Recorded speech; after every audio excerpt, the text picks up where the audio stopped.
Greetings viewers, two quick videos about geopolitics. These are momentous times that we live in, and it's very, very important to stop and think about some of these categories because we're in for a period of momentous political, economic, and social change. 2020 marks a very important milestone in the history of the human race where a lot of things that have been brewing for a long, long time are now going to come to fruition. And I want to start, this is a thought I'll continue in the next video, but for this video I want to focus on just one aspect of this change. Here's something to think about. People often talk about the crisis of 2008 as our version of 1929, when an old system of economics crashed and burned, namely the American hegemony and the dominance of Wall Street over the planet. That came to an end or went into a terminal crisis and couldn't be resurrected, and then something else started to change. I'm going to disagree with that. I'm going to fundamentally disagree with that, and I want you to think about a possibility that maybe 2008 was not our 1929. What if 2008 was our 1914? What does that mean? For that to make sense, we actually have to step back even further and ask ourselves what 1914 was and what it was not. It wasn't a directly economic crisis that triggered the global crisis, but it was the geopolitical crisis. It was the breakdown, it was the end of the era. Most historians would agree that 1914 was basically the end of the period of British hegemony. So it's a period from 1815. Britain defeats Napoleon, it's one challenger, and it basically rules the world system almost without contestation or serious challenge until 1914. And then it loses control of the world system. It cannot enforce its will, it has major competitors that are larger and bigger, it can't do what it wants, and the system starts to crumble, and the system has to change. And this period of change after 1914, it runs from 1914 until 1945. Today in the 21st century, it's a lot easier to see these patterns. I think it was actually very difficult to see this even in the late 20th century. But from the perspective of the 21st century, it's very obvious that the two world wars, World War I, World War II, they're really the same struggle. They were sort of, the old joke about World War II was like it was World War I with bigger explosions and better villains.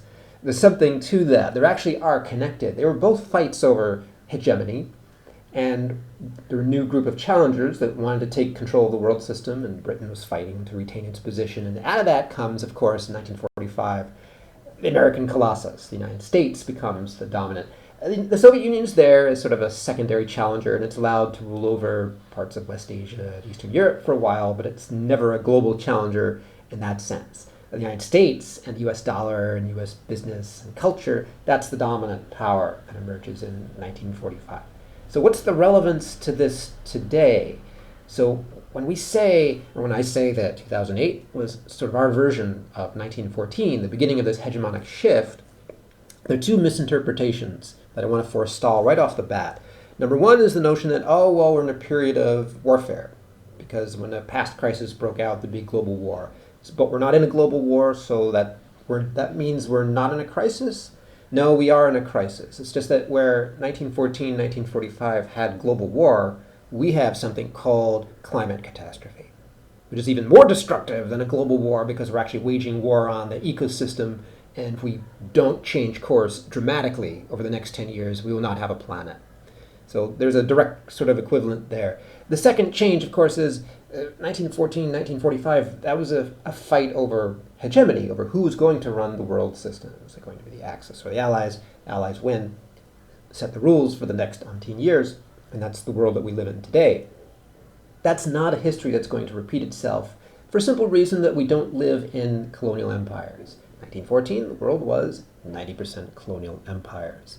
That's gone, that's disappeared, we've had decolonization, and for all the inequalities of the world system, those old-style colonial empires aren't coming back. They're not credible. No one wants them. They're not appealing.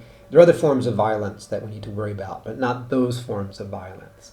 So what this means in very practical terms is we have climate catastrophe on the one hand, and then we have this shift to a new social order, which has to happen.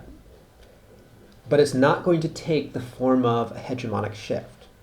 And this is, I must disappoint many viewers who have come wrongly to the conclusion that, oh, it's going to be China or the European Union or some other authority will pick up where the Americans left off. That's also not on the cards. That's not going to happen.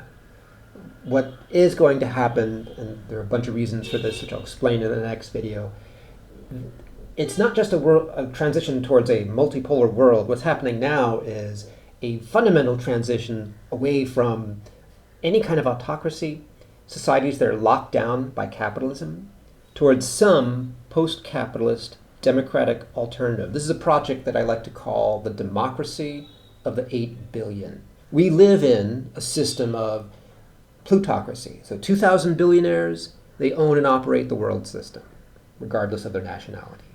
Against that, we need a project of planetary democracy, the world that could be created by all 8 billion of us who work for a living. As to what that means, next video.